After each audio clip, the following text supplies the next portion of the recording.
Mercedes-Benz AMG G63. It's hard to believe those words that come out of my mouth, but here we are again on the channel with another new addition to the garage. More excited about this vehicle than I've been in a long time about a new acquisition. For the history of the vehicle, I'm sort of getting everything up to temperature. It's about a degree above freezing in Michigan right now. I'm actually filming this on New Year's Day, so it's pretty cold. So all those fluids and so on get through the vehicle, and we get up to optimal operating temperatures. We can talk about the G63 a little bit. 1970s to 80s is the Shah of Iran actually commissioned this vehicle into what it has become known as sort of the staple civilian SUV, you know, the one to beat on the market in terms of off-road prowess and ultra luxury. Built in Graz, Austria. It has obviously very strong military roots, both in the Austrian military and around the globe, primarily in the Middle East and elsewhere around Europe. Talk a little bit about the spec of this G63 AMG, or AMG G63, I guess is the sort of the proper verbiage now for the vehicle. AMG, Mercedes sort of did a rehaul of their naming system lately, and apparently they want the AMG to come first, but that notwithstanding, this is a night black magno G63, so as you can see on the outside, it's finished in, it's a factory satin black. It is covered, this particular vehicle is covered in full expel paint protection film, which I think is a must in general for satin painted vehicles. You know, people that know about satin vehicles, there's a lot of upkeep that comes with it. When we're in Michigan like I do, where you constantly have mud and grime all over the road, this is a hand wash only finish, but I think it looks absolutely menacing, and I think the magno finishes by AMG in general are some of the best paint offerings on the market. And you can see on the inside it's finished in classic red, and it has the A-band here on the seats in black leather. This is the Designo leather upgrade, so I'll talk about some of the options that are on it. Starting with that, the Designo leather, this gives you sort of the diamond quilted seating that you can see here. New, that's about an $8,000 option, so it's definitely not cheap. Heated and cooled seat, massage seats with 5 or 6 different functions. Lumbar, shoulder, hot back massage. It's a pretty insane offering for something that is sort of, you know, has this utilitarian roots as a military vehicle. You can drive down the street in comfort and get a massage while doing so. It's really the definition of hilarity, if you ask me. Tons and tons of creature comforts in this G63, despite the way that it looks. You know, it looks like a refrigerator or a door stopper going down the road. Compared to its predecessor, night and day difference. This drives like a Range Rover or an S-Class. It does not drive like a body-on-frame, you know, jumpy SUV.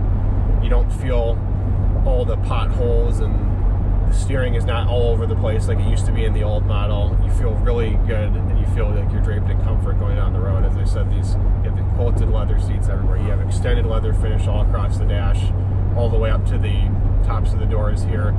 Everything that Mercedes does, AMG does, is just top quality. I don't think that there's really anything that really compares to a G63 AMG in terms of the drivability, the dual personality, and just the sheer brutishness that it offers the consumer and the enthusiast. It's a very interesting vehicle in that respect. So I'm getting up to some of my better roads here. The vehicle's starting to get up to temperature here. I have it in comfort mode right now, so I'll talk about a little bit of the drive modes.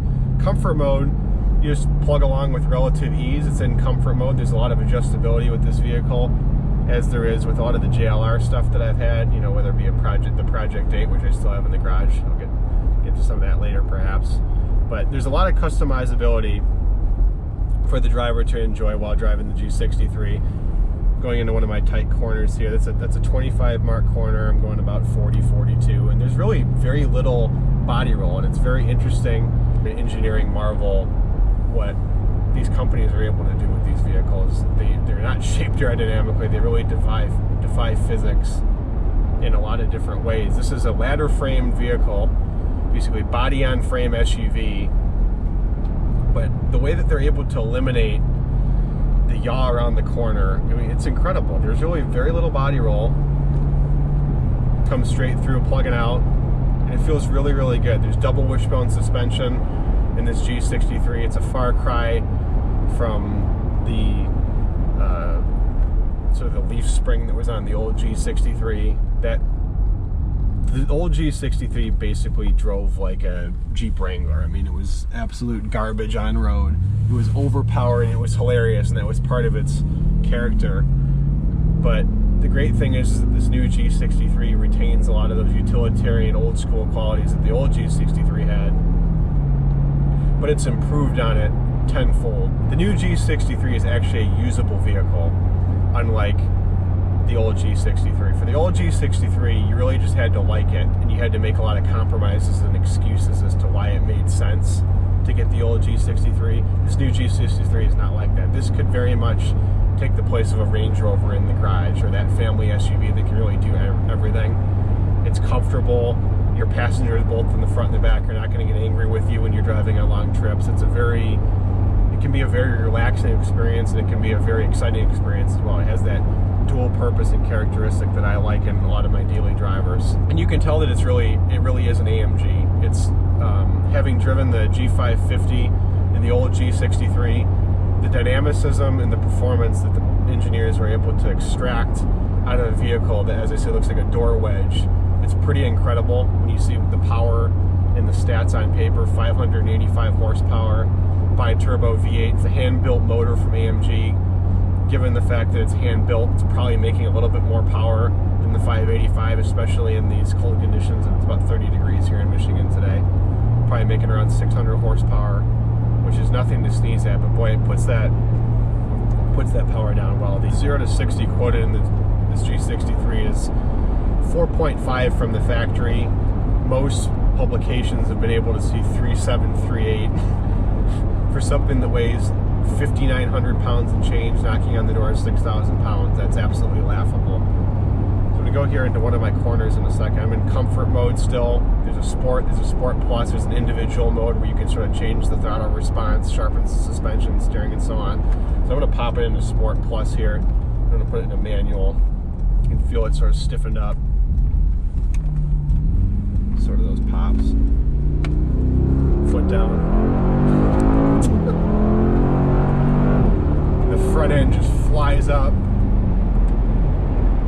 Just a beast. Yeah, it's hilarious. I mean,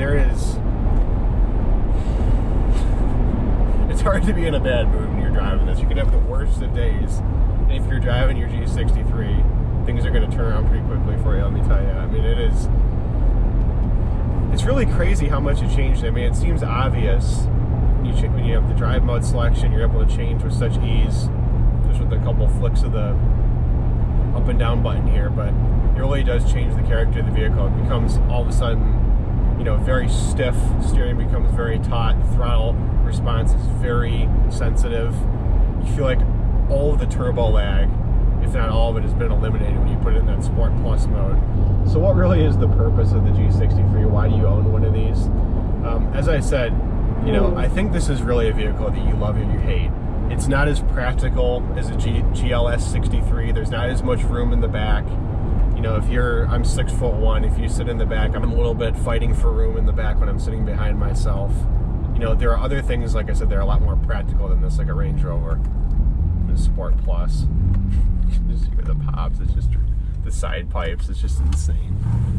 Still in Sport Plus here. Let's do another acceleration.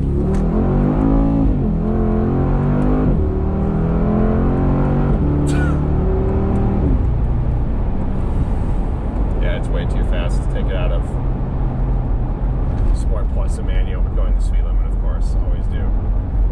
But yeah, that dual personality, it's crazy. What I was saying is, what is the purpose of a G63? I mean, it's really just something that you get to tick the box.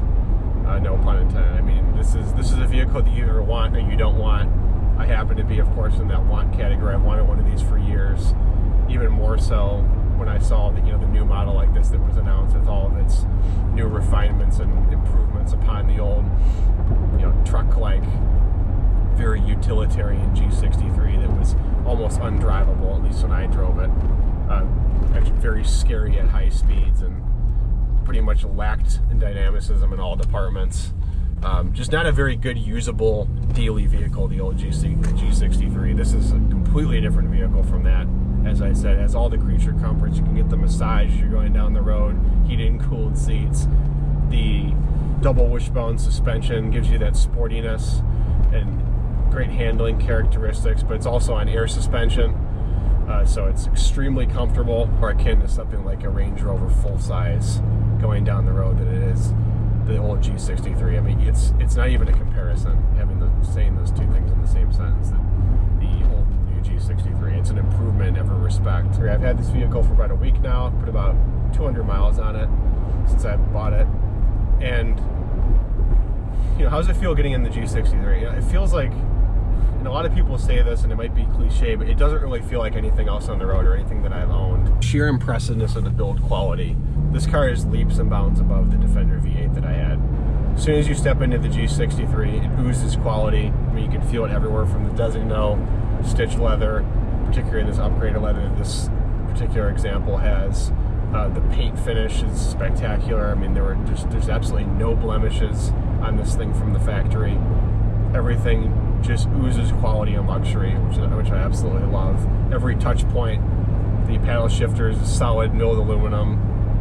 Like I said, there's leather that goes all the way to the top of the dash. It's all the Designo high quality leather that you expect from Mercedes AMG products. If you're in the market for a G63, you're not necessarily penny pinching, but it's well worth its asking price.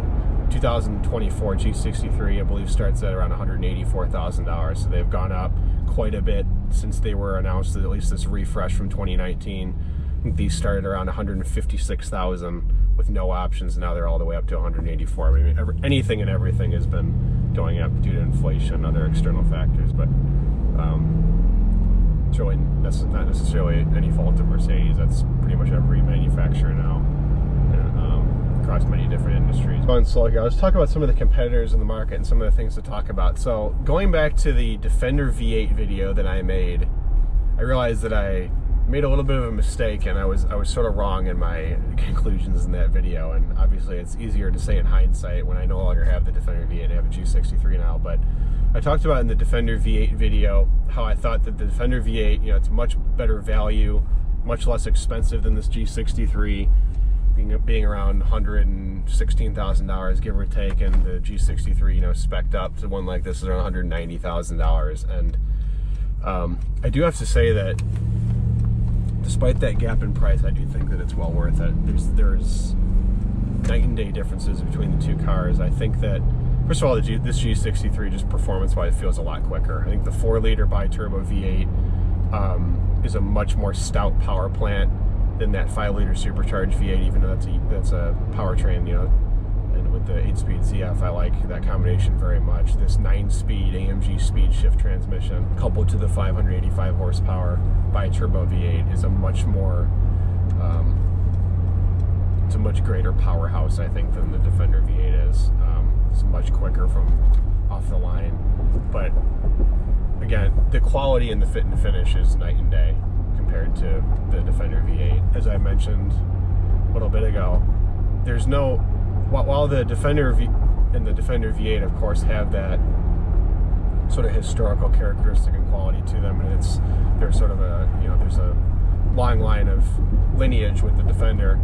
There's the way that the G63 history and the character of it, I think, sort of outshines that of the Defender V8. You don't really have the same cool factor that the G63 gives you. And I mean, that's, of course, a lot of that's up to personal opinion and taste, but there's nothing like a G63, right? You can always make excuses and try to compromise and get something that might sort of tick that box for you, but ultimately I don't think anything does it quite like the G63. So it's really sort of an army of one in that respect. Getting on the freeway here, I'm just going to pop it again in the Sport Plus. I'm going to show you what this thing can do. I'll leave it in automatic. Let's go ahead and merge here.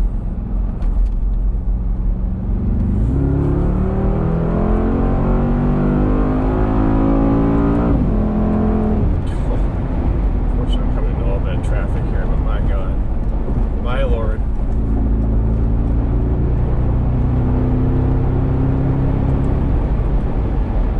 Just a weapon. It really is. It's scary that something of this shape give you this kind of performance. I mean, it is just out of control is really the only way to describe it. It's time to talk about a little bit of the goods and bads, pluses and minuses of the G63, starting with some of the, you know, the negatives and the bad side.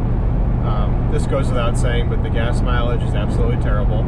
I'm averaging right now, I'm going 75 on the highway. I'm averaging about 11.5 miles per gallon. So it's absolutely appalling. I mean, that's no surprise given the bi-turbo, almost 600 horsepower V8. The fact that it has to thrust 6,000 pounds down the highway. Not the greatest thing ever. But that goes without saying. It kind of comes with the territory of the vehicle.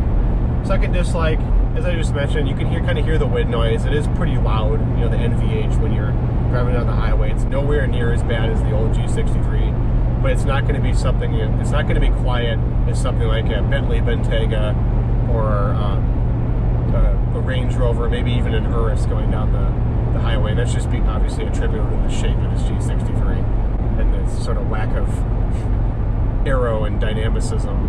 Doesn't exactly cut through the air, should we say, being the shape that it is. But again, that's what makes it so cool. Another downside, if anything, really the last one, the G63 is one of the only vehicles that still exists in AMG's lineup that does not have the new MBUX infotainment system. So while it works really well, and I actually really like it, I think in a lot of ways, even over the new system, you're still stuck with this sort of touchpad mouse thing down here with the scroll wheel. And so the infotainment screen is actually not a touch screen. There are physical buttons and sort of the circular knob here that you have to do to adjust everything. So even though you have to rely on that mouse and trackpad and so on down here, you still have all the creature comfort, you know, Apple CarPlay, Android Auto, and things like that. So it's not outdated per se, but it does need a little bit of a refresh. And there will be the 25 model facelift that will be coming out that's going to have the new MBUX system and so on, but just a minor gripe. But moving on to the likes, the positives of the G63, I mean, it's everything else. So going on to the likes of the G63 and the positives, obviously there are many, almost too many to count. Just starting with just how cool the vehicle is, right? As I said, you love it or you hate it. I think that most people love it. I'm, of course, in that category. But what other vehicle has more road presence going down the road than the G63? I really can't. Maybe a Aventador SVJ. That's a totally different class of vehicle, obviously. But when you see the G-Wagon, you know it's the G-Wagon. You know it's the G63. And that's what I love about it. This magno black finish. And then the ultra luxury Designo interior on the inside, I think perfectly complements it, particularly in this classic red that's on this particular example. I think it's pretty much unbeatable. And just the growl of that V8. I mean, what a power plant. I mean, it is this 4-liter bi-turbo V8, much like the 6.2 that was in the C63, C63 Black Series. This is going to be going to go down as one of the most legendary and best power plants probably in the entire automotive industry. It is just, it's smooth, it's linear, it kicks you in the butt when you want it to, particularly with the drive mode selection here in the G63. That's another great like. A lot of the customizability. Get on the road in comfort, then you can flip it over to that Sport Plus and it becomes a whole new animal. I love that about it. Obviously I have the exhaust on now. Go ahead and flick that off. It becomes pretty quiet and subdued, right? It's a big difference. You hardly even know it's on when you flick that exhaust off. So it really does maintain the dual personality that I love in my daily drivers. And I think it's, for me, there's nothing else in the market that ticks all the boxes like the G63 does. It's by far and away the best SUV I've owned. Another positive that I particularly like about the G63 has nothing to do with its drivability or even looks, but it's actually the residual value of these. And I think that a lot of people might be familiar, but the G63 has always remained pretty stagnant in the marketplace in terms of just holding its value. Even if you go all the way back to the early 2000s, G55 AMG compressor and so on, they really do well in the long run if if they have all their recommended maintenance, they're well taken care of, etc. It's crazy when you go on, whether it's cars.com, Auto Trader, etc.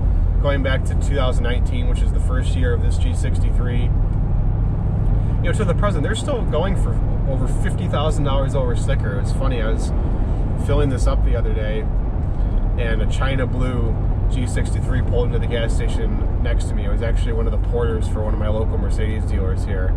It's a 2024 brand new G63. A lady custom ordered it and been waiting for it for months. It's a huge wait list on these, by the way, still. But he told me she paid $50,000 over sticker for the G63, which that's a discussion for another time. That's not something I would do. To be frank, I think it's idiotic. But outside of that, I just turned the exhaust back on so you can hear that. But it just shows you, even, you know, as I said, I'm filming this on New Year's Day, you know, 1/1/24. The car market in general has taken quite a big hit in terms of values of things. I think a lot of dealers are coming back down to earth with what they're asking for vehicles, but the G63 has remained relatively stagnant. They were during COVID craziness, they were over $100,000 over MSRP. A lot of people were asking. You know, it's nothing crazy like that, but $50,000 over sticker. I mean, you're still seeing used examples, 5,000-10,000 miles on 2022, 2023s, going for around $20,000 over sticker regularly. They're spec'd up nicely. There was just one listed with the mono blocks. I think it was just a gloss black example, obsidian black with the red leather like this.